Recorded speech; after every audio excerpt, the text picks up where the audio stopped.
Udah. Assalamualaikum warahmatullahi wabarakatuh. Di sini kelompok kami akan menjelaskan tentang algoritma Dijkstart yang terdiri dari baik Elena Vandra, NIM 1905120412, Norman Jaya Perlaga, NIM 053, Daniel Rengga, NIM 071, Natasha Sindo, NIM 077, dari program studi S1 Teknik Informatika untuk menempuh UTS dari dosen pengampu Bu Naim Rohmawati Eskom MT. Yang pertama bisa dijelaskan oleh Daniel Rengga. Waktu dan tempat saya persilakan, Daniel. Iya, saya akan nanya. Pertama yaitu pengertian graf. Graf adalah struktur diskrit yang terdiri dari adanya simpul, vertex, dan adanya sebuah sisi edges. Graf adalah pasangan himpunan V, E, di mana V merupakan sebuah himpunan yang tidak kosong dari sebuah vertex, dan E adalah himpunan sisi yang menghubungkan sepasang simpul dalam graf tersebut. Next. Jenis graf. Berdasarkan ada tidaknya gelang atau sisi ganda pada suatu graf, secara umum menjadi dua jenis. Yang pertama, graf sederhana. Graf yang tidak mengandung gelang sisi ganda dinamakan graf sederhana. Jaringan komputer merupakan contoh dari graf sederhana. Graf tak sederhana dibagi menjadi dua, yaitu graf ganda dan graf semu. Graf ganda ialah graf yang mengandung sisi ganda, dan graf semu adalah graf yang mengandung sisi gelang. Gambar A adalah contoh dari graf sederhana.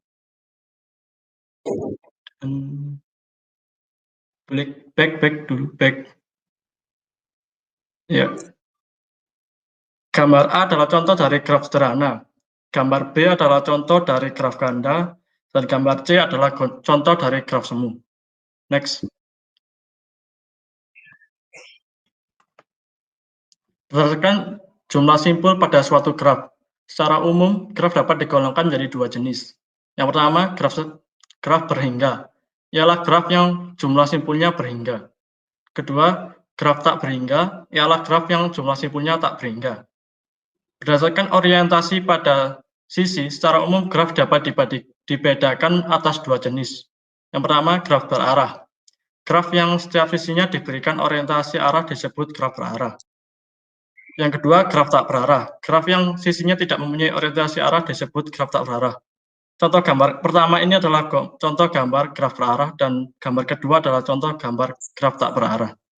Next. Terminologi graf. Ada beberapa terminologi istilah dasar yang berkaitan dengan graf. Beberapa di antaranya dijabarkan sebagai berikut. 1. Ketetanggaan, adjunction. Dua buah simpul pada graf tak berarah G dikatakan bertetangga jika keduanya terhubung langsung dengan sebuah sisi. Perhatikan gambar di bawah ini. Pada gambar G1 gambar awal ini, simpul 1 bertetangga dengan simpul 2, dan namun simpul 1 tidak bertetangga dengan simpul 4. Next. Persisian, insidensi. Untuk sembarang sisi E dalam kurung VJ, VK dikatakan E bersisian dengan simpul VJ atau E bersisian dengan simpul VK. Perhatikan gambar di bawah ini. Pada gambar graf G1, 2,3 bersisian dengan simpul 2 dan simpul 3. Sisi 2,4 bersisian dengan simpul 2 dan simpul 4. Tetapi sisi 1, 2 tidak bersisian dengan simpul 4. Ketiga, simpul terpencil, isolated vertex. Simpul terpencil ialah simpul yang tidak mempunyai sisi yang berisian dengannya. Perhatikan gambar G3. Simpul 5 adalah contoh dari simpul vertex, simpul terpencil. Ya. Next. Graf kosong, null graph atau empty graph. Graf kosong adalah graf yang himpunan sisinya merupakan himpunan kosong. Graf kosong biasa ditulis dengan N kecil dengan N adalah jumlah simpul. Perhatikan gambar berikut. Gambar ini adalah contoh dari graf kosong. Kelima, derajat atau degree. Derajat suatu simpul adalah jumlah sisi yang berisian dengan simpul tersebut. Notasi dV. Perhatikan gambar di bawah ini. Pada graf G1, D1, D1 sama dengan D4 sama dengan 2. Dan D2 sama dengan D3 sama dengan 3. Pada graf G2, D dalam kurung 1 sama dengan 3, bersisian dengan sisi ganda. Dan D dalam kurung 3 sama dengan 4, bersisian dengan sisi gelang loop. Pada graf G3, D sama dalam kurung 5 sama dengan 0, yang adalah simpul terpencil. Dan D dalam kurung 4 sama dengan 1, yang adalah simpul anting-anting atau pendant vertex. Next. Yang keenam, lintasan atau path. Lintasan yang panjangnya N dari simpul awal V0 ke simpul tujuan Vn. Di dalam graf G ialah barisan berselang-seling simpul-simpul dan sisi-sisinya yang berbentuk V0, E1, V1, E2, V2, dan seterusnya sampai Vn-1. Sedemikian sehingga E1 sama dengan V0 dalam kurung V0, V1, E2 sama dengan dalam kurung V2, V2 sampai En sama dengan dalam kurung Vn-1 dan Vn. Adalah sisi-sisi dari graf G. Perhatikan gambar di bawah ini. Graf G1 lintasan 1, 2, 4, dan 3 adalah lintasan dengan varian sisi 1, 2, 2, 4, dan 4, 3. Panjang lintasan adalah jumlah sisi dalam lintasan tersebut. Lintasan 1, 2, 4, 3 pada graf G1 memiliki panjang 3. Ketujuh, siklus, cycle atau sirkuit. Lintasannya berawal dari dan berakhir pada simpul yang sama disebut sirkuit atau siklus. Perhatikan gambar graf G1 di bawah ini. 1, 2, 3, 1 adalah sebuah sirkuit. Panjang sirkuit adalah jumlah sisi dalam sirkuit tersebut. Sirkuit 1, 2, 3, 1 pada graf G1 memiliki panjang 3. Next. Kedelapan adalah terhubung, connected. Dua buah simpul V1 dan simpul V2 disebut terhubung jika terdapat lintasan dari V1 ke V2.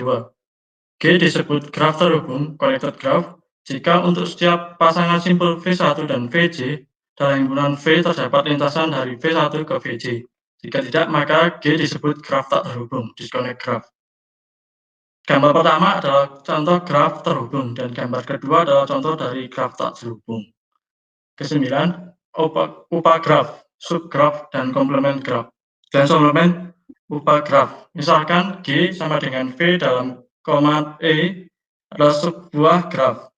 G1, V1, E1 adalah upagraf dari G. Jika V1 dan V dan E1 E komplement dari upagraf G1 terhadap graf G telah graf G2 sama dengan V2, E2. Demikian sehingga E2 sama dengan E kurangi E1 dan V2 adalah himpunan simpul yang anggota-anggota E2 bersisian dengannya. Gambar 1 adalah contoh setelah graf G1 dan gambar 2 adalah upagraf dari G1 dan gambar 3 adalah komplement dari upagraf yang bersesuaian. Next.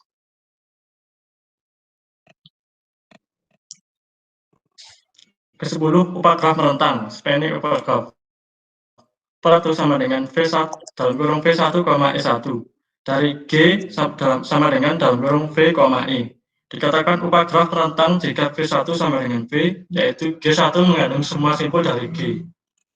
Gambar 1 adalah contoh dari upagraf, gambar 2 adalah contoh dari upagraf rentang dari G, dan gambar 3 bukan upagraf rentang. Ke-11, cutset. Cutset dari graf terhubung G adalah himpunan sisi yang bila dibuang dari G menyebabkan G tidak terhubung. Jadi cutset selalu menghasilkan dua buah komponen terhubung. Nama lain untuk cutset ialah bridge, jembatan. Perhatikan gambar di bawah ini. Paragraf di bawah 12,15,35,34 adalah cutset. Terdapat banyak cutset pada sebuah graf terhubung. Himpunan 12,25 juga adalah cutset. 13,15,12 adalah cutset. 2,6 juga KZ, tetapi 12,25,45 bukan KZ, sebab himpunan bagiannya 12,25 adalah KZ. Gambar 1 adalah gambar kedua ini adalah gambar graf dari KZ. Next.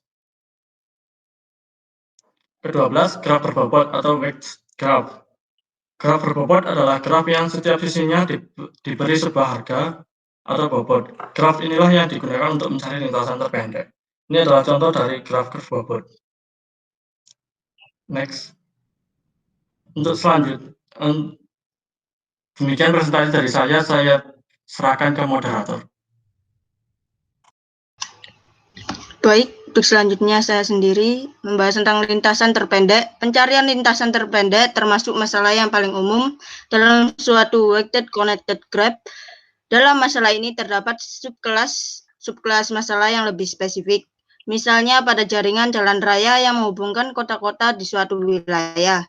Hendak dicari lintasan terpendek yang menghubungkan antara dua kota berlainan tertentu, single score sorted spread problem, sebuah lintasan terpendek masing-masing dari suatu kota ke setiap kota lainnya, atau single score sorted spread problem, semua lintasan terpendek masing-masing antara tiap kemungkinan pasang kota yang berbeda, atau bisa disebut dengan all-part sorted path problem. Untuk memecahkan masing-masing dari masalah-masalah tersebut, terdapat sejumlah solusi, yaitu algoritma Dijkstra untuk single sorted path, algoritma Floyd-Warshall untuk masalah all-part sorted path, dan algoritma Janssen untuk masalah all-part sorted path pada sparse graph. Dalam beberapa masalah graf lain, suatu graf dapat memiliki bobot negatif. Dalam kasus ini dipecahkan oleh algoritma Bellman-Ford. Yang akan dibahas di sini adalah algoritma Dijkstra, yaitu mencari lintasan terpendek dari suatu vertex asal tertentu ke setiap vertex lainnya. Algoritma ini juga berfungsi sangat optimal pada masalah single destination. Definisi algoritma Dijkstra: metode atau algoritma yang umum digunakan dalam menyelesaikan masalah pencarian jalur atau lintas terpendek adalah metode atau algoritma Dijkstra. Algoritma ini diberi nama sesuai nama penemunya, Exert W. Dijkstra, seorang ilmuwan dari Belanda. Algoritma ini dikembangkan di tahun 1956 dan dipublikasikan secara umum untuk pertama kalinya di tahun 1959. Algoritma Dijkstra digunakan untuk mencari dan menentukan jarak terpendek dari suatu vertex ke vertex yang lainnya pada suatu graf berbobot. Algoritma ini menggunakan prinsip greedy yang menyatakan bahwa pada setiap langkah memiliki sisi yang berbobot minimum dan masukkannya ke dalam himpunan fungsi agar mendapatkan hasil yang optimal. Sehingga algoritma Dijkstra memberikan prosedur agar dapat menghasilkan solusi yang optimal. Algoritma Dijkstra dapat bekerja dengan baik pada graf secara langsung ataupun tidak langsung. Pada algoritma Dijkstra, suatu bobot harus bernilai positif atau bobot lebih dari 0. Metode penyelesaian algoritma Dijkstra. Prinsip algoritma Dijkstra dalam menentukan jalur terpendek dari suatu graf adalah pada waktu penentuan jalur yang akan dipilih, akan dianalisis setiap bobot dari simpul yang belum dipilih, lalu dipilih simpul dengan bobot yang paling kecil. Apabila ada bobot yang lebih kecil melalui simpul tertentu, maka bobot akan dapat berubah, artinya jalur lintasan akan berubah. Algoritma Dijkstra akan berhenti ketika semua simpul sudah terlewati. Sebagai ilustrasi, perhatikan gambar yang ada di bawah ini berbobot G, V, E dengan kumpulan simpul V, kumpulan sisi E pada gambar 1 di bawah. Misalkan titik menggambarkan gedung dan garis menggambarkan jalan, maka algoritma Dijkstra melakukan kalkulasi terhadap semua kemungkinan bobot kecil dari setiap titik.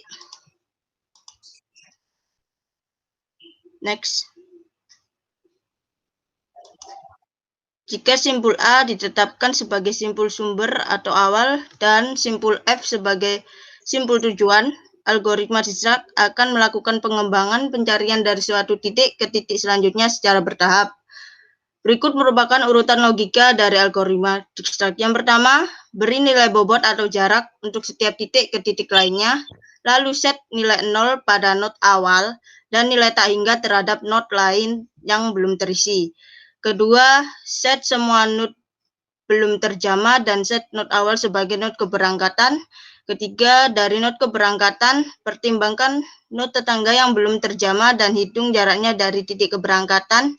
Sebagai contoh, jika titik keberangkatan A ke B memiliki bobot jarak 4 dari ke B ke node C berjarak 2, maka jarak C melewati B menjadi 4 tambah 2 sama dengan 6.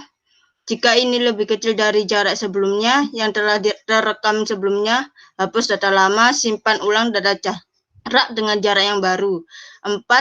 Saat kita selesai mempertimbangkan setiap jarak terhadap node tetangga, tandai node yang telah terjamak sebagai node terjamak.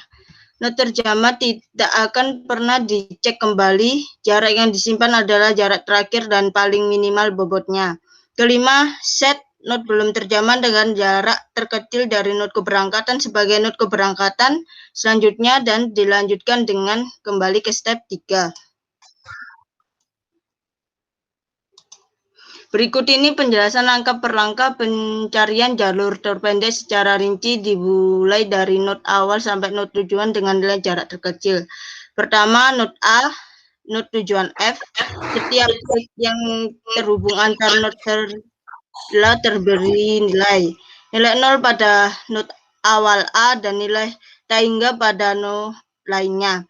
Kedua, Dijkstra melakukan kalkulasi terhadap node tetangga yang terhubung langsung dengan node keberangkatan atau node A, dan hasil yang didapatkan adalah node B karena nilai node B paling kecil dibandingkan nilai node lainnya.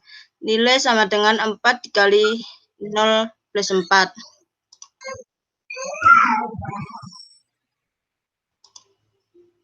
Node B diset menjadi node yang telah terjamah. Dijkstra melakukan kalkulasi kembali terhadap node-node tetangga yang terhubung langsung dengan node yang telah terjamah.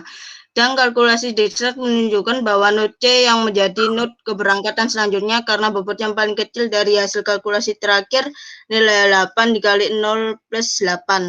Seperti gambar yang ada. Keempat, perhitungan berlanjut dengan node C ditandai dengan node yang telah terjamah. Node B diset menjadi node keberangkatan dan node tetangga yang terhubung langsung dengan node keberangkatan pada node B.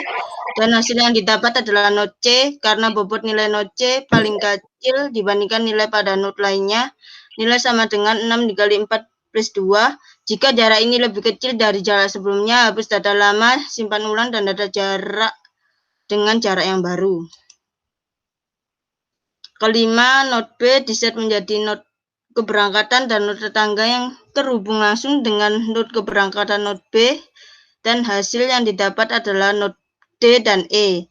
Nilai D sama dengan 12 dikali 4 plus 8, nilai E sama dengan 8 dikali 4 plus 4.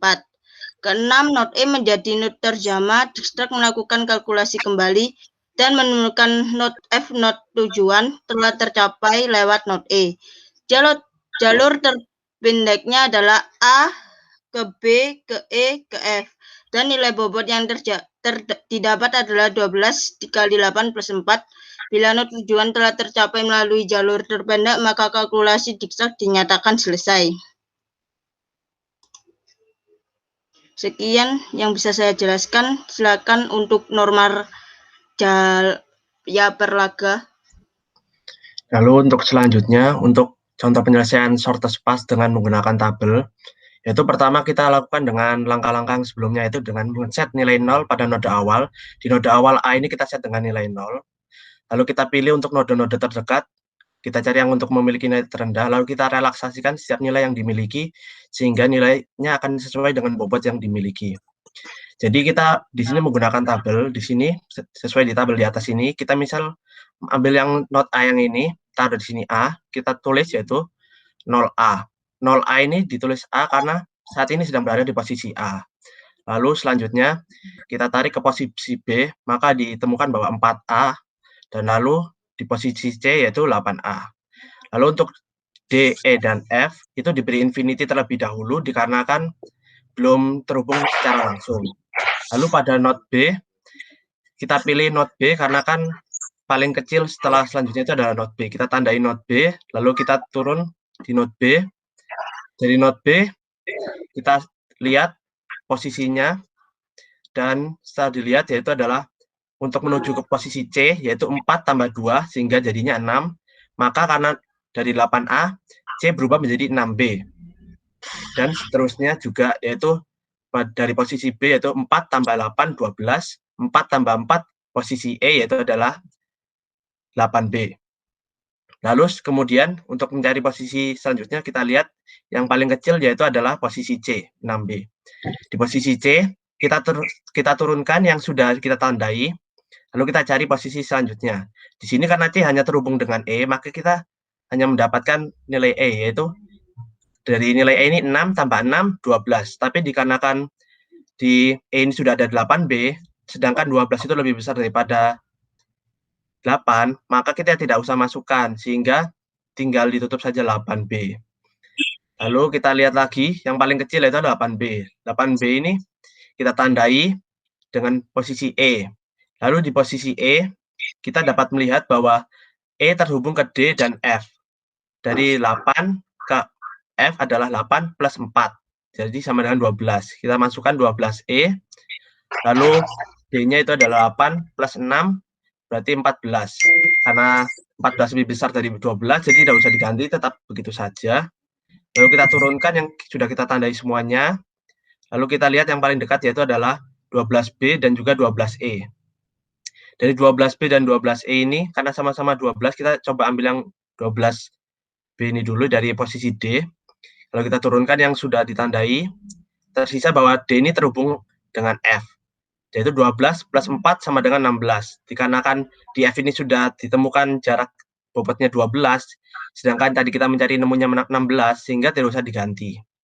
Lalu kita masukkan nilai-nilai yang tadi dan yang sudah kita tambahi, dan posisi F ditemukan seperti tabel di bawah ini. Sehingga kita dapat menentukan bahwa untuk mencari jalan tercepat, yaitu dari tabel ini adalah dari posisi A ke B, yaitu 4, B ke E, yaitu 4, dan E ke F, yaitu 4. Sekian presentasi dari saya. Selanjutnya.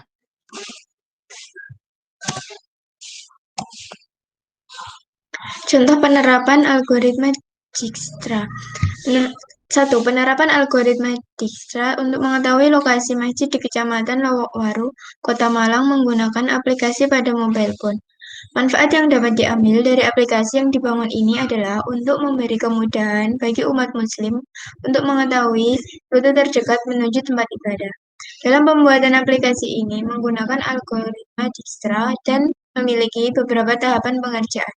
Tahapan yang pertama yaitu melakukan studi kepustakaan.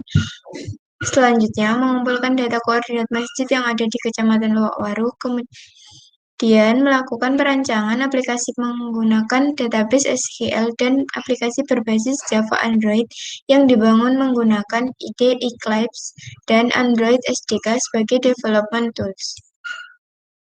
Di bawah ini adalah penjelasan langkah-langkah pencarian jalur terpendek secara rinci dimulai dari node awal sampai node tujuan dengan nilai jarak terkecil.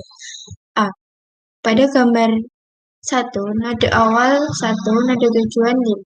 Setiap edge yang terhubung antar node telah diberi nilai. B. Dijkstra melakukan kalkulus terhadap node tetangga yang terhubung langsung dengan node keberangkatan. Terlihat pada gambar di atas, hasil yang didapat adalah node 2 karena bobot nilai node 2 paling kecil dibandingkan nilai pada node lain. Nilai sama dengan 7 dikali 0 plus 7. C. Node 2 diset menjadi node keberangkatan dan ditandai sebagai node yang terpilih. Dijkstra melakukan kalkulasi kembali terhadap node-node tetangga yang terhubung langsung dengan node yang terpilih.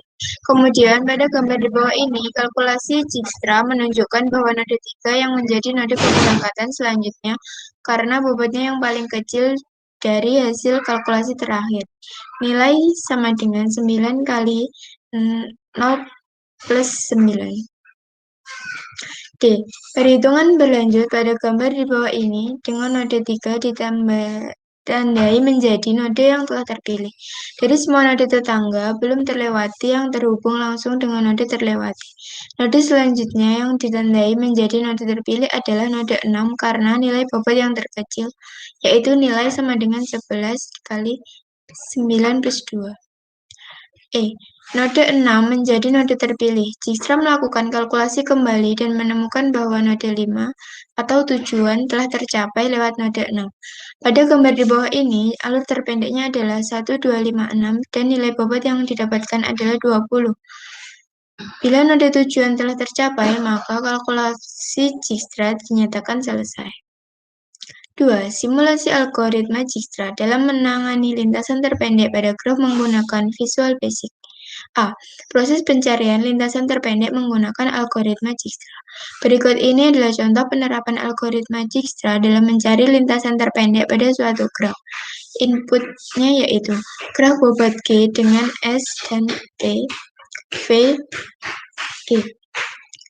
Gambar di atas menunjukkan representasi graf yang akan dicari lintasan terpendek dari titik V1 sebagai titik awal ke titik V11 sebagai titik tujuan. Pencarian secara manual lintasan terpendek menggunakan algoritma Dijkstra pada graf H dijelaskan menggunakan flowchart seperti gambar di atas. Gambar di atas merupakan alur pengerjaan pencarian lintasan terpendek menggunakan algoritma Dijkstra jika dikerjakan secara manual. Hasil lintasan terpendek diperoleh dengan cara metode telusur balik, yaitu V11 ke V1. B. Hasil dan pembahasan. Flowchart pencarian lintasan terpendek menggunakan algoritma Dijkstra yang telah dirancang membuat logika berpikir pembuatan program tersusun dengan baik. Flowchart program yang dirancang kemudian diterjemahkan dalam bentuk source code dengan menggunakan bahasa pemrograman Visual Basic. Source code algoritma Dijkstra menggunakan bahasa pemrograman Visual Basic seperti tampak pada gambar di bawah ini. C. Desain program. Pada tahap selanjutnya dilakukan pembuatan desain perangkat lunak yang akan dibuat. Desain dapat didefinisikan sebagai proses penerapan berbagai macam teknik dan prinsip dengan tujuan mendefinisikan proses atau sistem secara rinci sehingga mudah dalam penerapannya. Rincian desain yang digunakan dimulai dengan membuat konteks diagram seperti gambar di bawah ini. Gambar ini merupakan konteks diagram atau yang disebut dengan data flow diagram. Level 0 merupakan alat yang digunakan untuk mendokumentasikan proses dalam sistem. Tujuannya adalah memberikan pandangan proses dalam sistem secara umum. Pengguna adalah orang yang dapat menjalankan simulasi untuk meminta pemecahan masalah lintasan terpendek dari yang Tahapan selanjutnya adalah membuat DFD level 1 untuk lebih memperjelas jalannya program. Gambar DFD level 1 menjelaskan proses penggunaan simulasi dimulai dari penginputan data sampai diperoleh hasil dari kasus yang diinginkan, seperti tampak pada gambar di bawah ini. D. Tahap implementasi. Tahap implementasi sistem mencakup pengkodean dan pengujian program. Desain yang telah dirancang dimulai dari flowchart sampai DFD level 1, kemudian diterjemahkan ke dalam kata-kata bahasa pemrograman dengan menggunakan bahasa pemrograman Microsoft Visual Basic 6.0. Adapun tampilan hasil implementasi program simulasi algoritma Dijkstra dalam menangani masalah lintasan terpendek pada graf berdasarkan desain yang telah dirancang akan tampak seperti pada gambar di bawah ini. Gambar tersebut merupakan tampilan simulasi hasil pencarian lintasan terpendek dari titik V1 sebagai titik awal dan titik V11 sebagai titik tujuan. Alur lintasan terpendek yang dihasilkan oleh simulasi ditandai dengan garis tebal warna perepresentasian graf ke dalam simulasi didukung oleh beberapa tools seperti tampak pada gambar 2.18 di bawah ini. Toolbar dalam gambar di atas terdapat beberapa tool yang memudahkan user dalam mempresentasikan suatu data ke dalam bentuk graf. Adapun macam-macam tool yang disediakan adalah sebagai berikut. 1. Upper tool. Tool ini berfungsi untuk memberi identitas titik tepat berada di atas titik yang dipilih. Lower tool. Tool ini berfungsi untuk memberi identitas titik tepat berada di bawah titik yang dipilih. Dan yang terakhir, eraser tool. Tool ini berfungsi untuk menghapus titik yang diseleksi. Selanjutnya, vertex tool. Tool pada gambar di atas merupakan langkah pertama yang harus dipilih ketika sebuah data akan direpresentasikan ke dalam bentuk graf. Karena tool ini berfungsi membuat sejumlah titik yang diperlukan dalam representasi sebuah graf di work area. Dan yang terakhir, arc tool. Tool pada gambar di atas berfungsi untuk membuat busur dan bobot pada titik yang telah dipilih. Berikut adalah contoh hasil representasi graf menggunakan toolbar yang disediakan ke dalam simulasi. Gambar di atas merupakan contoh hasil representasi graf menggunakan toolbar yang disediakan oleh simulasi. Bobot garis pada graf yang dipresentasikan akan termuat ke dalam form data matrix. Form data matrix pada simulasi tampak seperti gambar di atas. Dan gambar di atas ini merupakan tampilan form data matrix. Semua bobot pada graf yang dipresentasikan akan termuat ke dalam form data matrix. Setelah data direpresentasikan dalam bentuk graf dan semua bobot sudah masuk ke dalam form data matrix, kemudian dilakukan pencarian lintasan terpendek. Tool yang mendukung proses pencarian lintasan terpendek tampak seperti pada gambar di bawah ini. Gambar ini adalah form pencarian lintasan terpendek. Tool analisis Dijkstra pada gambar ini berfungsi untuk mencari lintasan terpendek pada graf yang telah direpresentasikan. Tool ganti rute di sini berfungsi untuk mengembalikan representasi graf keadaan semula sebelum dilakukan proses pencarian. Sekian yang bisa saya jelaskan. Saya kembalikan ke moderator.